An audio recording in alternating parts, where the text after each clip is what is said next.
দর্শক, এই মুহূর্তে বিএনপির স্থায়ী কমিটির সদস্য মঈন খান কথা বলছেন। আমরা সরাসরি জিয়া উদ্যানে চলে যাচ্ছি।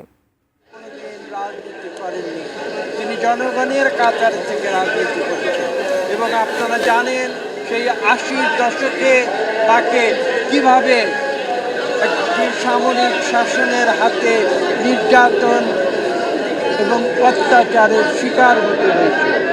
কিন্তু বেগম খালেদা জিয়া থেমে থাকেননি, তিনি সামনের দিকে এগিয়ে গিয়েছেন, জনগণকে সঙ্গে নিয়ে এগিয়ে গিয়েছেন। তার শক্তি ছিল জনগণের শক্তি, বন্দুকের শক্তি নয়। এবং পরবর্তীতে আপনারা দেখেছেন সেই সামরিক শাসনকে হটিয়ে দিয়ে জনগণকে সঙ্গে নিয়ে তিনি এদেশে পুনরায় বহুদলীয় গণতন্ত্র ফিরিয়ে এনেছিলেন, পার্লামেন্টারি গণতন্ত্র।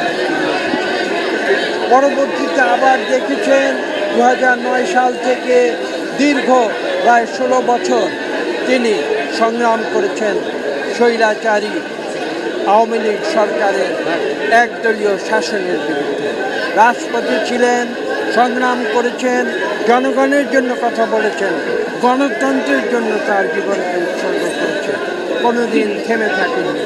তাই আমি কথা বলে বক্তব্য শেষ করব যে বাংলাদেশের ইতিহাসে, গণতন্ত্রের ইতিহাসে, বাংলাদেশের মানুষের অধিকার